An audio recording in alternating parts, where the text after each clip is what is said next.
Hi friends, welcome back to our channel Village Gossip Kitchen. Friends, summer ஆரம்பிச்சிடுச்சு. ரொம்ப நாளா நீங்க எல்லாரும் சம்மர் டயட் சேலஞ்ச் ஆரம்பிங்க அக்கா அப்படினு சொல்லிட்டு இருக்கீங்க. நானும் ட்ரை பண்ணிட்டு இருந்தேன். பட் வந்து நிறைய நம்ம ஊர் சுத்துறது, அங்கிட்டு இங்கிட்டு போறது, டயட்டை விட்டு ஃபுல்லா வெளிய வந்துட்டேன். சோ வெயிட்டுமே கொஞ்சம் போட்டுருக்கு. இன்னொன்னு வெயிட் வந்து ரொம்ப நாளா ஒரே இடத்துல சுத்தி நிக்குது. இன்னொன்னு எனக்கு வந்து ரொம்ப வெயிட் லாஸ் பண்ண வேண்டாம் அப்படிங்கறனால நான் வந்து சிம்பிளா ஒரு டயட் பிளான் ஆரம்பிக்கலாம் அப்படினு ஒரு பிளான் பண்ணியிருக்கேன். அதுல வந்து சின்னதா ஸ்நாக்ஸ் எல்லாம் நம்ம எடுக்கிற மாதிரி தான். ஸோ ரெகுலர் லைஃப்பில் நம்ம ரொட்டீனாக எப்படி ஃபாலோ பண்ண முடியுமோ அதுக்கேற்ற மாதிரி ஒரு டயட் பிளான் நான் எனக்கும் போட்டு வச்சுருக்கேன். அதை தான் ஃபாலோ பண்ண போகிறேன். உங்களுக்கு அது விலாகவே நான் கொடுக்குறேன். இன்றைக்கி காலையில் என்னோடய வெயிட் நான் செக் பண்ணியிருந்தேன். வெயிட்டு பார்த்தீங்கன்னா 77.200 இருக்கேன். நாளைக்கே 76 சம்திங் வந்துடுவேன். ஸோ இந்த மாதிரி தான் வெயிட் ரொம்ப நாளாக சுற்றி ஒரே இடத்துல நிற்குது. டயட் ஆரம்பிக்கலான்னு பிளான் பண்ணியிருந்தேன். காலையிலே பார்த்தீங்கன்னா ஒரு ரசமலாய் கேக் ஒன்று ஆர்டர் இருந்துச்சு. ஸோ அதுக்கான ஒர்க்கெல்லாம் ஸ்டார்ட் பண்ணியிருந்தேன். அதுக்கு ஃபஸ்ட்டு பார்த்தீங்கன்னா நமக்கு இந்த பக்கம் டீ போட வச்சுட்டு இந்த பக்கம் வந்து ரசமலாய்க்கான அதுக்கான மிக்ஸ் எல்லாமே ரெடி பண்ண ஆரம்பிச்சிருந்தேன். ஸோ ஒன்றுனா ஒர்க்கை நம்ம ஸ்டார்ட் பண்ணிவிட்டோம்னா நமக்கு அந்த ஒர்க்கு வந்து கரெக்டாக முடியும். இது வந்து நம்ம இப்போ வெயிட் லாஸ் எல்லாம் ஆரம்பிக்கிறனால இந்த மாதிரி ரெசிபிஸ் போடுறப்போ சிலர் எங்களுக்கு வந்து பயங்கரமாக கிரேவிங்ஸ் ஆகுது, கேக் ரெசிபி போடாதீங்க அக்கா அப்படின்னு சொல்லிட்டு இருந்தாங்க லாஸ்ட் டைம். அதனால தான் அதுக்கப்புறம் கொஞ்ச நாள் என்னால் கண்டினியூவாக வீடியோவே போட முடியலை. ஏன்னா நம்ம அதை பண்ணிகிட்ருக்கோம் அப்படிங்கிறப்போ அது என்ன பண்ணுறதுன்னு எனக்கு தெரில. அது இல்லாமலும் வீடியோ விலாகில் நம்மளால் ஷூட் பண்ண முடியாது. ஸோ ரசமலாய்க்கு வந்து பார்த்திங்கன்னா நம்ம ஃபுல் ஃபேட் மில்க் எடுத்திருந்தோம். பால் நல்லா காஞ்சதுக்கப்புறமா அதில் வந்து பாதாம் மிக்ஸ் இருக்குது இல்லையா, நம்ம மார்க்கெட்டில் நமக்கு ஆச்சி பாதாம் மிக்ஸ் அந்த மாதிரி கிடைக்கும். ஸோ அது வேணும்னா அது யூஸ் பண்ணலாம். இல்லைனா நம்ம வந்து வெறும் நட்ஸு மட்டும் போட்டும் நம்ம செய்யலாம். அது வந்து அவ்வளோ டேஸ்ட்டாக இருக்காது. இதுவே பாதாம் மிக்ஸ் அப்படின்னா கொஞ்சம் நல்லாயிருக்கும். பாதாம் மிக்ஸ் இல்லாதவங்க வந்து நமக்கு கஸ்டர்ட் பவுடர் கிடைக்குது இல்லையா, அது வச்சும் நம்ம செய்யலாம். இல்லைனா சோளம் மாவு போட்டும் செய்யலாம். அது அவங்கவுங்க விருப்பம், எப்படி வேணால் செய்யலாம். நான் வந்து பாதாம் மிக்ஸு சேர்த்துக்கிறேன். அடுத்ததான் வந்து கட் பண்ணி வச்சுருக்கேன் நட்ஸு கொஞ்சம் இதில் கொஞ்சம் அதிகமாகவே நம்ம போட்டுக்கணும். பாதாம், பிஸ்தா, முந்திரி மூணுமே போட்டுக்கலாம். ஆனால் பாதாமும் பிஸ்தாவும் கண்டிப்பாக போட்டே ஆகணும். அப்போ தான் அந்த டேஸ்ட்டு கிடைக்கும். ஸோ அந்த நட்ஸு போட்டுட்டு மறுபடியும் பாலை கொஞ்சம் நேரம் நல்லா காய்ச்சிக்கணும். தேவையான அளவுக்கு சீனியும் சேர்த்துருக்கேன். இப்போது ரசகுல்லா எடுத்து வச்சுருக்கேன். ரசகுல்லாவை அதோட அந்த சுகர் சிரப்லேருந்து பிழிஞ்சு எடுத்துக்கோங்க. எடுத்துட்டு இதில் வந்து ஒன்றா போட்டுக்கணும். அடுப்பை ஆஃப் பண்ணிட்டு தான் போடணும். அடுப்பை ஆன் பண்ணி வச்சுட்டு நம்ம போட்டோன்னா ரசகுல்லா வந்து இந்த பால் கூட சேர்ந்து வேகிறப்போ ரொம்ப ஒரு மாதிரி உதிர்ந்து வர ஆரம்பிக்கும். அதனால் நான் வந்து அடுப்பை ஆஃப் பண்ணி வச்சுட்டு தான் ரசகுல்லாவை போட்டிருந்தேன். இப்போ நம்மளோட ரசமலாய் ரெடி ஆகிடுச்சு. இதை அப்படியே ஆற விட்டுட்டு இதுக்கான மலாய் தான் நம்ம ஃபஸ்ட்டு ரெடி பண்ணோம். அப்புறம் ரசகுல்லாவை போட்டுட்டோம். ஸோ இப்போ வந்து இதை அப்படியே ஆற வச்சுட்டு ஃப்ரிட்ஜில் வந்து ஒரு 3-4 மணி நேரம் அதை நல்லா ஊற வைக்கணும். அப்போ தான் அந்த டேஸ்ட் நமக்கு கம்ப்ளீட்டாக கிடைக்கும். ஸோ அதை ரெடி பண்ணி ஃபஸ்ட்டு எழும்பினோடனே ஃபஸ்ட்டு அதை தான் ரெடி பண்ணி அதை ஆற வச்சுட்டு அது நல்லா ஆறட்டும். அப்புறமா ஃப்ரிட்ஜில் எடுத்து வச்சுக்கலாம் அப்படின்ட்டு. அடுத்ததான் வந்து காலையில் தோசையும் சட்னியும் செஞ்சுருந்தேன். அதுக்காக தோசை ரெடி பண்ணிகிட்டு இருந்தேன். இந்த தோசை பார்த்திங்கன்னா அந்த கடைசி நாள் ஆகிறப்போ மாவு கொஞ்சம் நமக்கு லாஸ்ட்டாக சுடுற தோசை வந்து கொஞ்சம் கெட்டியாக இருக்கும். அதுவே நம்ம ஃபஸ்ட்டெல்லாம் சுடுறது நல்லா சாஃப்டாக சூப்பராக இருக்கும். அந்த பக்கம் அப்படியே சட்னி ரெடி பண்ணிகிட்ருக்கேன். இங்கே வந்து சட்னி அப்படி தொட்டுக்கிறதுக்கு எடுக்கிற மாதிரி எடுத்தால் இவங்களுக்கு பிடிக்காது. இந்த மாதிரி குழம்பு மாதிரி இருக்கணும். அப்படி எடுத்தால் தான் இங்கே பிடிக்குது எல்லாருக்கும். அதனால் இந்த மாதிரியே சட்னி ரெடி பண்ணியிருந்தேன். ஸோ காலையில் வந்து கிச்சன் ஒர்க் எல்லாமே முடிச்சுட்டு அடுத்ததாக கேக் ஒர்க் இருக்கனால அந்த கிச்சன் ஒர்க்கெல்லாம் பெருசாக வீடியோ ஷூட் பண்ணலை. அடுத்ததாக கேக் ரெடி பண்ண நான் மேலே வந்துட்டேன். ரசமலாயை எடுத்து நம்ம ஃப்ரிட்ஜில் வச்சுட்டு மேலே வந்துட்டு வந்து கேக்கு ஃபஸ்ட்டு கேக்கு டின்னில் வந்து நம்ம பட்டர் ஷீட் போட்டு அதை வந்து ரெடி பண்ணி வச்சுக்கணும். அப்போ தான் பேட்டர் ரெடி பண்ணோன்னே ஊற்றி வந்து நம்ம ஓவனில் வைக்க முடியும். ஃபஸ்ட்டு ஸ்டெப்பே இது தான். அடுத்ததாக வந்து அதுக்கான மாவெல்லாம் எடுத்து அதை ஜலிச்சு வைக்கிறது அந்த மாதிரி ஒர்க்கெல்லாம் ஸ்டார்ட் பண்ணியிருந்தேன். இதுக்கிடையில் வந்து காலையில் எனக்காக ஒரு கேக் ஒன்று பண்ணியிருந்தேன். ஒரு கப் கேக் மாதிரி பண்ணியிருந்தேன். அதோட ரெசிபி இதில் கொடுத்துருக்கேன், நீங்கள் பார்த்துக்கோங்க. ஓட்ஸில் செஞ்சது தான். ஸோ இதுக்கு வந்து ஃபஸ்ட்டு அந்த கப் கேக்கு செய்கிறதுக்கு முன்னாடி நம்ம ரசமலாய் கேக்குக்கான பேஸ் எல்லாம் ரெடி பண்ணுறதுக்கு எல்லாமே ஜலிச்சு எடுத்து வச்சுட்டேன். ஏன்னா கப் கேக்கு வெந்து இறக்குறப்போ இதை நம்ம எடுத்து ஃப்ரிட்ஜில் வைக்கணும் அப்படிங்கிற மாதிரி பிளான் பண்ணி இப்போது அதுக்கு மாவு எல்லாமே நம்ம ஒரு 2-3 முறை நல்லா ஜலிச்சு எடுத்துக்கணும். இது ரசமலாய் கேக்குக்கு தான். கப் கேக்கு நான் எப்படி பண்ணியிருக்கேன் அப்படிங்கிறத இதே வீடியோவில் உங்களுக்கு கொடுத்துருக்கேன். வெயிட் லாஸுக்கு ஒரு நல்ல கேக் ரெசிப்பியாக இருக்கும். அது வெயிட் லாஸில் வந்து நமக்கு எப்போவுமே இருக்கிறது இந்த கேக்கெல்லாம் சாப்பிட்ணும் அப்படின்னு தோன்றவங்களுக்கு இது ஒரு நல்ல வாய்ப்பாக இருக்கும். இந்த ரெசிபி வந்து ரொம்ப நல்லாயிருக்கும். இதுக்கு வந்து ஒரு 3 டேபிள் ஸ்பூன் அளவுக்கு ஓட்ஸ் எடுத்துக்கிறேன். நீங்கள் இன்ஸ்டண்ட்டோ ரோல்டு ஓட்ஸோ எது வேணால் எடுத்துக்கலாம். நான் சஃபோலா ஓட்ஸ் எடுத்திருக்கேன். 3லேருந்து 4 டேபிள் ஸ்பூன் உங்களுக்கு எந்த அளவு தேவையோ, கிட்டத்தட்ட ஒரு 20-25 கிராம் வர மாதிரி எடுத்துக்கணும். கூட வந்து தேவைப்பட்டால் பேக்கிங் பவுடர் சேர்த்துக்கோங்க. என்கிட்ட இருக்குது அப்படிங்கிறனால ஜஸ்ட்டு ஒரு 1 பிஞ்ச் வர மாதிரி கொஞ்சம் சேர்த்துருக்கேன். அவ்வளோதான், ரொம்ப சேர்த்துக்க வேண்டாம். அடுத்ததாக பார்த்தீங்கன்னா இதில் வந்து கொக்கோ பவுடர் ஆட் பண்ணலாம். ஒரு 2 டீஸ்பூன் அளவுக்கு கொக்கோ பவுடர் ஆட் பண்ணுறேன். ஆட் பண்ணிவிட்டு இதை நல்லா இந்த மாதிரி மிக்ஸ் பண்ணி கொடுத்துக்கிறேன். ஜஸ்ட் ஒரு 1 பிஞ்ச் அளவு சால்ட்டும் சேர்த்துருந்தேன். சேர்த்து ஃபஸ்ட்டு ஸ்பூனால் இந்த கொக்கோ பவுடர், நம்ம சேர்த்துருக்க பேக்கிங் பவுடர், அப்புறம் வந்து ஓட்ஸ் எல்லாம் நல்லா மிக்ஸ் ஆகணும். ஓட்ஸை நீங்கள் பவுட்ரு பண்ணியும் சேர்க்கலாங்க. நான் வந்து ஃபுல் ஓட்ஸ் தான் போட்டிருக்கேன், முழுசாக போட்டிருக்கேன், பவுட்ரு பண்ணலை. பவுட்ரு பண்ணுறதா இருந்தால் வெறும் சட்டியில் போட்டு லைட்டாக வறுத்துட்டு அதை பவுட்ரு பண்ணணும். இப்போ ஒரு சின்ன பனானா ஒன்று எடுத்திருக்கேன். இதை ஒரு ஸ்பூன் வச்சு நல்லா இந்த மாதிரி மேஷ் பண்ணி எடுத்துக்கோங்க. பனானாவை தனியாக எடுத்து வச்சுருக்கேன். அடுத்ததான் வந்து ஒரு 3 டேபிள் ஸ்பூன் இல்லைனா 4 டேபிள் ஸ்பூன் அளவுக்கு பால் சேர்த்துக்கோங்க. அதிகமாக சேர்த்துக்க வேண்டாம். நீங்கள் சேர்த்துருக்க பொருளுக்கு ஏற்ற மாதிரி பால் சேர்த்தா போதும். பால் சேர்த்துட்டு இந்த மாதிரி மிக்ஸ் பண்ணி பாருங்கள். மிக்ஸ் பண்ணி பார்க்குறப்போ அந்த பேட்டர் வந்து உங்களுக்கு ஃபுல்லாக நல்லா மிக்ஸ் ஆகிடுச்சு அப்படின்னா போதும். அதிகமாக பால் சேர்த்துக்க வேண்டாம். இதை வந்து இந்த மாதிரி நல்லா கலந்து விட்டுக்கிறேன். தேவைப்பட்டால் மறுபடியும் ஒரு டேபிள் ஸ்பூன் பால் சேர்த்துக்கிறேன். நான் சேர்த்துக்கிறேன். நான் வந்து டேபிள் ஸ்பூன் எடுக்கிறதுக்கு 1 டேபிள் ஸ்பூனுக்கு பதிலாக 1/2 டேபிள் ஸ்பூன் எடுத்திருந்தேன். அதனால தான் எக்ஸ்ட்ராவாக ஆட் பண்ண வேண்டியதாக இருந்துச்சு. அளவு தான் இதில் ரொம்ப முக்கியம். 3 டேபிள் ஸ்பூன் அளவு ஓட்ஸ் எடுத்தாலே உங்களுக்கு எல்லாமே கரெக்டாக இருக்கும். அதே அளவு பால். கடைசியாக நம்ம கலந்து வச்சுருக்கோம் இல்லையா பழம், அந்த பழத்தை சேர்த்துக்கிறேன். பழம் சேர்க்குறதுனால இது ரொம்ப நாள் இருக்காது. ஒரு 2 நாள் வச்சு சாப்பிட்லாம், அதுக்கு மேலே இருக்காது. இதுவே பழம் இல்லாமல் நம்ம செய்யலாம். அப்படி செய்கிறதா இருந்தால் கொஞ்ச நாள் நம்ம வச்சு சாப்பிட்லாம். ஒரு 5-6 நாள் ஒரு ஏர்டைட் பாக்ஸில் போட்டு நம்ம வச்சு சாப்பிட்லாம். அவ்வளோதான். இப்போ இதை நல்லா மிக்ஸ் பண்ணி கொடுத்துட்டு கடைசியாக இதில் வந்து சாக்கோ சிப்ஸ் இருக்குது அப்படின்னா சாக்கோ சிப்ஸை சேர்க்கலாம். எங்கிட்ட வந்து டார்க் அமௌண்ட் இருக்கனால அதில் வந்து நான் கொஞ்சம் சேர்த்துக்கிறேன். சின்ன பீஸ் எடுத்து அதை வந்து சின்னதாக கட் பண்ணி போட்டுக்கிறேன். அவ்வளோதான். இப்போ இதை நல்லா கலந்து விட்டுட்டு இதை வந்து நம்ம இந்த மாதிரியும் ரெடியாக இருக்கணும். இப்போ பார்த்தா உங்களுக்கு தெரியும் இல்லையா, ஓவன் 10 மினிட்ஸ் ப்ரீஹீட் பண்ணி வச்சுருக்கேன். ப்ரீஹீட் பண்ண ஓவனில் இதை வச்சுட்டு ஒரு 10 to 15 மினிட்ஸ், அதுக்கு மேலே வேண்டாம், 10 to 15 மினிட்ஸ் போதும்.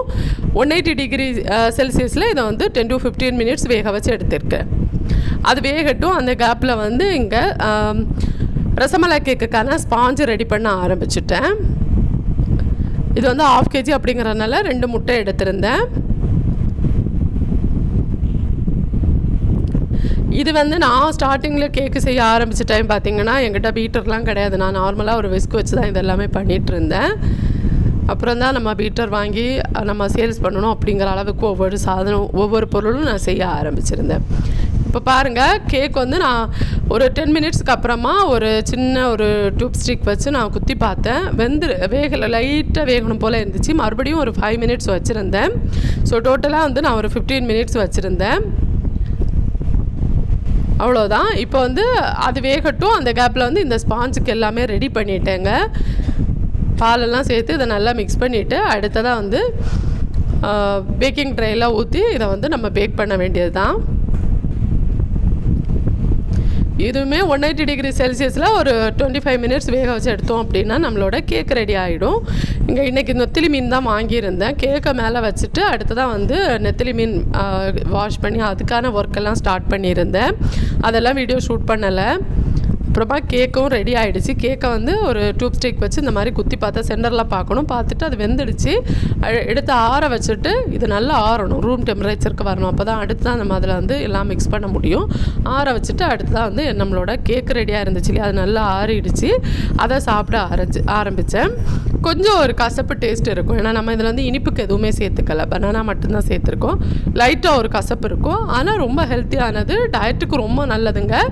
டயட்டில் இருக்கிறப்போ உங்களுக்கு கிரேவிங்ஸ் வருதுன்னா கண்டிப்பாக ட்ரை பண்ணலாம். நான் பிரேக்ஃபாஸ்ட்டுக்கு இன்றைக்கி அதுதான் எடுத்திருந்தேன். என்ன செய்த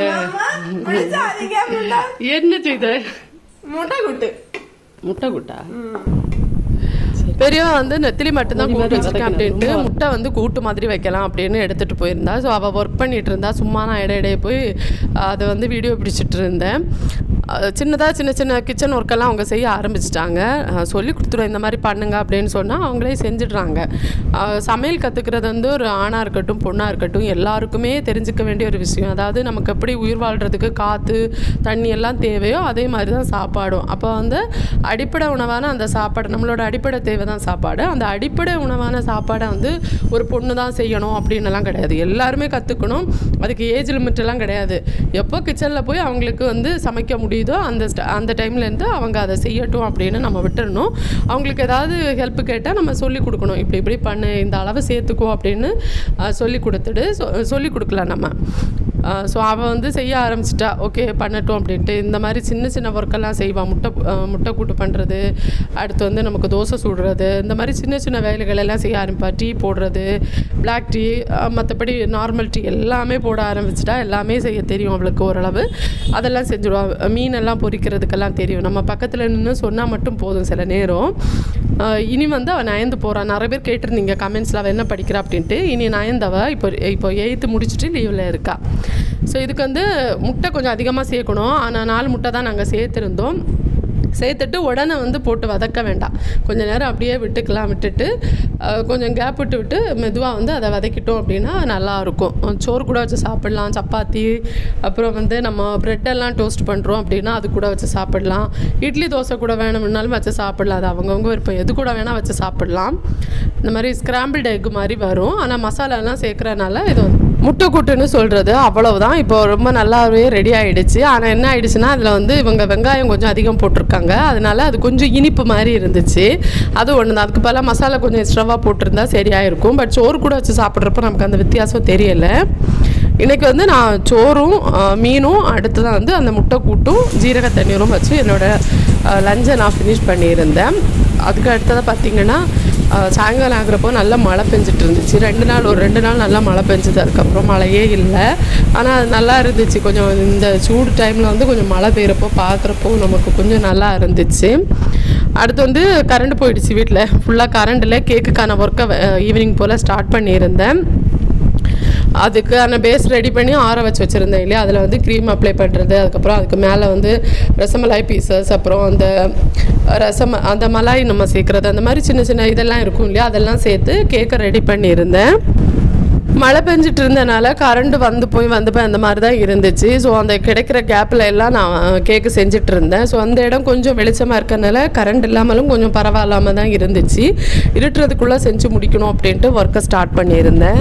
இந்த ஆர்டர் கொடுத்த கஸ்டமர் பார்த்திங்கன்னா நம்ம சப்ஸ்கிரைபர் தான். அவங்க ஆல்ரெடி இதுக்கு முன்னாடி ஒரு ப்ளூபெரி கேக் ஒன்று நம்மக்கிட்டேருந்து வாங்கியிருந்தாங்க. அதோட டேஸ்ட் அவங்களுக்கு ரொம்ப பிடிச்சிருந்துச்சு அப்படின்ட்டு ரொம்ப நல்லா ரிவ்யூ கொடுத்துருந்தாங்க. அதுக்கப்புறமா இந்த கேக் ஆர்டர் பண்ணியிருந்தாங்க. இனிமே 16 or 15 நினைக்கிறேன் இன்னொரு கேக் ஆர்டர் பண்ணியிருக்காங்க, குலாப் ஜாமுன் கேக்கு. ஸோ இந்த கேக்குமே அவங்களுக்கு டெலிவரி பண்ணியிருந்தேன். அவங்களுக்கு ரொம்ப பிடிச்சிருந்துச்சு. அந்த கேக் வந்து டெலிவரி பண்ணது சாப்பிட்டுட்டு அவங்க கிட்ட சொன்னாங்க ரொம்ப நல்லா இருந்துச்சு. வந்து தான் வாங்கிட்டு போயிருந்தாங்க கேக்கு. ஃபஸ்ட் டைமாக மீட் பண்ணியிருந்தேன். ரொம்ப சந்தோஷம். இந்த வீடியோ அவங்க பார்க்குறாங்கன்னா ரொம்ப ரொம்ப ஹாப்பி சிஸ்டர் எனக்கு உங்களை சந்தித்ததில். அப்புறம் வந்து மிச்சம் வந்த மலாயை இது மாதிரி குல்ஃபி மோல்டு ஒன்று இருந்துச்சு. அதில் வந்து நம்ம ஊற்றி ஃப்ரிட்ஜில் செட் பண்ண வச்சுருந்தேன். குழந்தைங்க அப்புறமா குல்ஃபி மாதிரி எடுத்து சாப்பிட்டுட்டோம் அப்படின்னு வச்சுருந்தேன். இதை செட் பண்ணி ஃப்ரிட்ஜில் வச்சுட்டு நம்ம கேக் ஒர்க்கையும் ஸ்டெப் பை ஸ்டெப்பாக முடிச்சிருந்தேன். கேக்குக்கு மேலே ட்ரிப்பிங்ஸ் கொடுக்கணும். அதுக்காக ஒயிட் சாக்லேட்டில் அதுக்கான ரெடி பண்ணிகிட்டு இருந்தேன். நான் கலர் எதுவும் சேர்க்கலை. நம்ம பட்டர் சேர்க்குறனால இது ஒரு லைட் ஒரு எல்லோ கலர் வர மாதிரி இருக்கும். அது அவங்கக்கிட்ட சொல்லியிருந்தேன். நான் அவங்க கொடுத்த டிசைனில் வந்து ஒயிட் கலர் தான் இருந்துச்சு. ஸோ ஒயிட் கலர் நம்ம ஃபுட் கலர் சேர்த்தோம் அப்படின்னா வேண்டாம் சிஸ்டர், ரொம்ப கலர் சேர்க்க வேண்டாம், இதுவே நல்லா தான் இருக்கும் அப்படின்னு சொல்லியிருந்தேன். அவங்களுமே ஓகே சிஸ்டர், எனக்கு நீங்கள் எப்படி கொடுத்தாலும் ஓகே தான், நீங்கள் செய்கிறதுல எனக்கு ரொம்ப சந்தோஷம் திருப்தி தான் அப்படின்னு சொல்லியிருந்தாங்க. அது வரைக்கும் எனக்கு ரொம்ப ஹாப்பி. சிலர் வந்து இல்லை கண்டிப்பாக கலர் சேர்த்தே ஆகணும் அப்படின்னு சொல்லுவாங்க. முடிஞ்ச அளவு நான் ஒரு பேக்கராக இருக்கனால சொல்கிறேன், அந்த கலர் நம்ம கையில் பட்டுச்சுன்னா அது போகவே செய்யாது. ரொம்ப நாளாகும். அது ரொம்ப டைம் ஆகும். 2-3 வாஷெல்லாம் முடிஞ்சதுக்கப்புறமா தான் அது போகுது. அது வந்து நம்ம சாப்பிட்றப்போ நம்ம உடம்புல போகிறப்போ எவ்வளோ பாதிப்புகள் வரும். நமக்கு ஆசையாக தான் இருக்கும். டிசைன்ஸ் பார்க்குறப்பவும் அழகழகாக கலராக பார்க்குறப்போ ஆசையாக தான் இருக்கும். முடிஞ்ச அளவு வந்து நம்ம கலர் சேர்க்காமல் செஞ்சு சாப்பிட்றது நல்லது. அதனால் ரொம்ப கலர் சேர்க்க வேண்டாம். நீங்கள் எங்கே ஆர்டர் கொடுத்தாலும் அதை சொல்லிவிடுங்க, ரொம்ப கலர் சேர்க்க வேண்டாம், எங்களுக்கு லைட்டாக போதும் அப்படின்னு சொல்லிவிடுங்க. அதுதான் ஆரோக்கியத்துக்கு நல்லது. அவங்க கொடுத்ததில் ஒயிட் சாக்லேட்டில் இந்த மாதிரி டிசைன்ஸ் பண்ணியிருந்தாங்க. ஸோ நானுமே ஒயிட் சாக்லேட்டில் இந்த மாதிரி டிசைன் பண்ணி அதுக்கு மேலே வச்சுட்டு அதுக்கு மேலே ரசமலாய்ஸும் வச்சுருந்தேன். கேமரா வந்து ஒரு பக்கம் சாய்வாக இருக்கனால இந்த மாதிரி கேக் வந்து ஒரு பக்கம் சாஞ்சிருக்க மாதிரி உங்களுக்கு தெரியுது இல்லையா? ஆனால் அப்படியெல்லாம் கிடையாது, கேக்கு ஸ்ட்ரைட்டாக தான் இருந்துச்சு. ஃபைனல் அவுட்புட் வந்து இந்த மாதிரி இருந்துச்சு. இங்கே வந்து என்ன ஆச்சுன்னா, இப்போ வந்து மழை பெஞ்சிட்டு இருக்கனால கரண்ட் கட் ஆகிட்டு இருந்தனால ஒரு லெவலுக்கு மேலே அந்த க்ரீம் வந்து மெல்ட் ஆக ஆரம்பிச்சிச்சு. நமக்கு கரெக்டான டெம்பரேச்சரில் நம்மளால் அதை கொண்டு போக முடியலை, நமக்கு ஏசியும் கிடையாது. அது க்ரீம் மெல்ட் ஆக ஆரம்பிச்சிச்சு. ரொம்ப கஷ்டப்பட்டு தான் அந்த கேக்கோட ஐசிங்கை முடிச்சு கொடுத்துருந்தேன். அது வரைக்கும் எனக்கு ரொம்ப ஹாப்பி. இந்த கேக்குக்கு ரிவ்யூ ரொம்ப நல்லாவே கொடுத்துருந்தாங்க. கடைசியான லுக்கு இந்த மாதிரி தான் இருந்துச்சு. கேக்கோட கடைசி அவுட்லுக்கு இந்த மாதிரி கிடச்சிருந்துச்சு. கேக்கு டிசைன் எப்படி இருக்குது அப்படிங்கிறத மறக்காமல் கமெண்ட்ஸில் சொல்லுங்கள். கேக் ஒர்க்கெல்லாம் முடிஞ்சோடனே நைட்டு வரைக்கும் ஆகிடுச்சு. அது மிட் நைட் வரைக்கும் அந்த ஒர்க்கு போயிட்டு இருந்துச்சு. அதை முடிச்சுட்டு கிச்சன் ஒர்க் எல்லாமே முடிச்சுட்டப்போ அப்புறமா ஹஸ்பண்ட் வந்து தண்டுக்கீரை வாங்கிட்டு வந்தாங்க, சிவப்பு தண்டுக்கீரை. அதை தண்ணியில் போட்டு வச்சுட்டேன். நாளைக்கு காலையில் கட் பண்ணி அதை பொரியல் வைக்கலாம் அப்படின்ட்டு. டின்னருக்கு வந்து நான் ஆப்பிள் தான் எடுத்திருந்தேன். நான் டின்னர் வந்து ஸ்கிப் பண்ணணும் அப்படின்னு பிளான் பண்ணியிருந்தேன். இன்டர்மிட்டன்ட் ஃபாஸ்டிங் பேஸில் எடுத்துக்கலாம் அப்படின்ட்டு. அதனால் டின்னர் வந்து ஒரு 4 மணியோட முடிக்கிறேன். நான் ஆப்பிள் சாப்பிட்றப்பவே கூட ஒரு சின்ன கப்பு டீ எடுத்துக்கிறேன். இப்போ டீ பார்த்திங்கன்னா சில நாள் எடுக்கிறேன், சில நாள் அவாய்ட் பண்ணுறேன், சில நாள் பிளாக் டீ எடுக்கிறேன். இந்த மாதிரி தான் இப்போ பண்ணிகிட்ருக்கேன் கொஞ்ச நாளாக. அது டீ வந்து ஃபுல்லாக அவாய்ட் பண்ணணும் அப்படின்னலாம் கிடையாது, முடிஞ்சால் எடுக்கணும், இல்லைனா வேண்டாம் அப்படிங்கிற அளவுக்கு பழகலாம் அப்படின்னு பிளான் பண்ணியிருக்கேன்.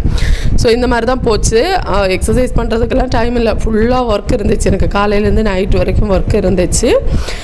டின்னர் ஒரு 4 மணியோட முடிச்சுட்டேன். இன்டர்மிட்டன்ட் ஃபாஸ்டிங், அதுக்கு மேலே தண்ணி மட்டும்தான் எடுத்துக்கிறேன். வெறும் சுடு தண்ணீர் எடுத்துக்கிறேன். இப்போதைக்கு ஜீரகம் போட்டு, சம்மர் அப்படிங்கிறனால ஜீரகம் போட்டு தண்ணீர் எடுத்துக்கிறேன். இதுக்கு இடையில வந்து ஒரு லெமன் ஜூஸ் போட்டு குடிச்சிருந்தேன், உப்பு போட்டு, லைட்டாக உப்பு மட்டும் போட்டு. ஸோ அவ்வளோதான். இந்த மாதிரி தான் என்னோட டே ஃபுல்லாக போச்சு. டீட்டெயிலாக உங்களுக்கு நான் முடிஞ்ச அளவு ஷேர் பண்ணுறேன் ஃப்ரெண்ட்ஸ். எல்லாமே வீடியோ ஷூட் பண்ண என்னால் முடியறதில்லை, ஏன்னே எனக்கு தெரில. இந்த மாதிரி தான் போகுது. அடுத்த வீடியோலாம் சந்திக்கலாம். பை ஃப்ரெண்ட்ஸ், தேங்க்ஸ் ஃபார் வாட்சிங்.